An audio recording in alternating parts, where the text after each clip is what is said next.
रही। एक पल दूर न रहत रही, साथ न छूटी कहत रही। और तने बात भगवान कहाँ चली गई हमर जान।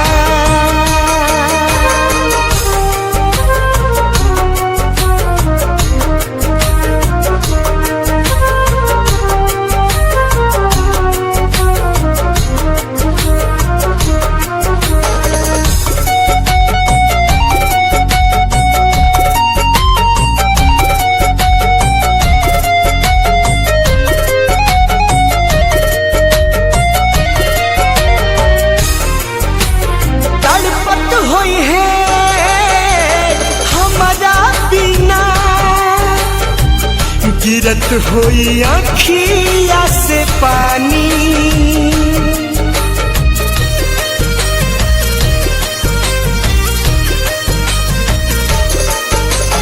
जाने कवना हाल में होई है।